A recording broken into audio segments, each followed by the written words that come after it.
The sky turns the color of wet stone. Thunder rolls somewhere past the hills. You check your phone for the forecast and see the same icon for the next 6 days straight. Rain. You groan, plans cancelled, errands delayed, a whole week reduced to waiting it out indoors. For you, this is an inconvenience. For most of human history, it was survival math. A week of rain didn't mean boredom. It meant every decision about food, warmth, and safety had to change at once. So what did people actually do when the sky refused to clear? Start with the numbers, because they're stranger than you'd expect. Modern life treats bad weather as a pause button. You stay in, you wait, nothing much happens. But anthropologist Frank Marlowe spent years living alongside the Hadza of Tanzania, tracking their daily movements across wet and dry seasons alike. He found that during heavy rains, foraging trips didn't stop, they changed shape entirely. Trips got shorter. Groups got smaller.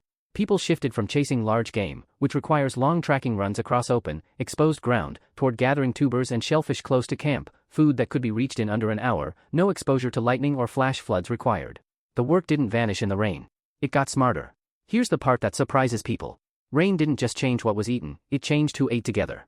When conditions turned bad enough to keep hunting parties home, camps that were normally spread across a wide territory would cluster. Multiple families sharing one dry space, one fire, one supply of stored food. Nothing random about it, it was strategy passed down through generations, because a single family caught alone in a multi-day storm with no food stored was in real danger, while a cluster of families pooling resources could absorb a bad week without anyone starving. That clustering behavior connects to something most people have never heard of. Among the Ju/hoansi of the Kalahari, anthropologist Polly Wiesner documented an elaborate gift exchange system called hxaro, roughly, hxaro. You'd give a valued object, a necklace, a tool, a hide, to someone in a distant camp.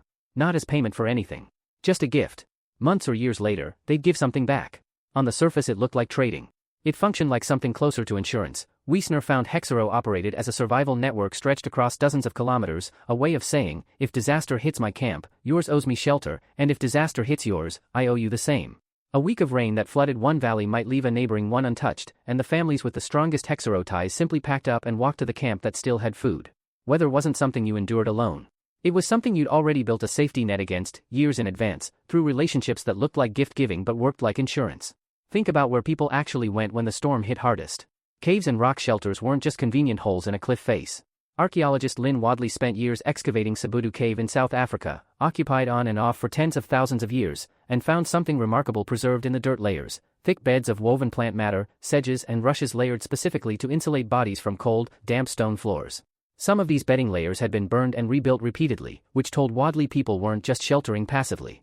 They were maintaining these spaces, refreshing the plant bedding, likely to keep parasites and dampness from making the shelter unlivable during exactly the kind of extended wet stretch that would keep a family inside for days. This wasn't a cave people stumbled into once. It was infrastructure, built and rebuilt across generations, specifically for the weeks when the world outside turned against you. So picture a real week, start to finish.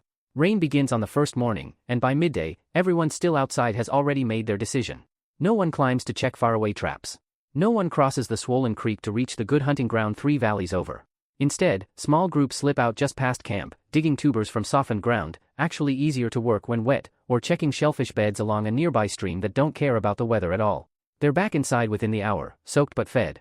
The rest of the group stays under the rock overhang, tending a fire kept alive under a stone lip chosen, generations ago, because smoke draws upward and out rather than choking the shelter. Inside, hands are never idle, but nothing feels like a job either. Someone reworks a cracked spear shaft. Someone else rebraids cord for a net that tore last season. A child watches an adult carefully reweave the edge of a woven bed mat, the same task Wadley found evidence of in those ancient cave layers, and slowly learns the motion by copying it badly at first, then better. This isn't downtime spent waiting for real life to resume. This is where skill gets passed from one set of hands to another, because there's nowhere else to be and nothing else pulling anyone's attention away. By the second or third day of steady rain, something shifts in the mood of the group, and it isn't restlessness, it's the opposite. With no long hunts to plan, no distant gathering trips to organize, conversation slows down and deepens. Marlowe's records from the Hadza describe exactly this pattern during extended wet periods, longer stretches of storytelling and joking than during dry season days packed with movement. Old arguments get revisited and settled. Songs that only get sung a few times a year come out because there's finally time for them. Someone recounts, for the 10th time, the story of the year the rains never stopped and 3 camps had to merge into one for a full season, and everyone listens anyway, because the story was never really about the weather. It's about who showed up for who when it mattered. You've probably never had to find out who'd show up for you during a bad week. Your ancestors built their entire way of life around already knowing the answer. When the rain finally breaks, nothing about the week gets treated as lost time. No one apologizes for what didn't get accomplished. There was no schedule to fall behind on. The tools that got repaired are sharper than before the storm. The bonds formed over 3 days of proximity and shared discomfort are stronger than before the storm, too. The group steps back out into a wet, gleaming landscape, not behind, but ready, because the entire structure of that week, the shelter, the hxaro network, the shortened foraging trips, existed for exactly this moment, and did its job. Then agriculture arrived, and rain stopped being an inconvenience. It became a verdict. A hunter-gatherer group facing a bad week could shrink their foraging range, lean on stored food, or walk to a hxaro partner's camp in a drier valley. A farming village facing the same storm had a field. One field, planted months earlier, rooted in one specific patch of ground that couldn't get up and move to drier soil. Skeletal and archaeological evidence from early agricultural societies shows repeated famine layers tied directly to bad growing seasons, entire settlements weakened or abandoned after a single catastrophic stretch of weather, because the flexibility that defined hunter-gatherer life had been traded away for a harvest that only worked if the sky cooperated on schedule. The rain didn't get worse when farming began. Humanity's options during the rain got smaller. You still check the forecast and feel your stomach sink at 6 days of gray skies ahead.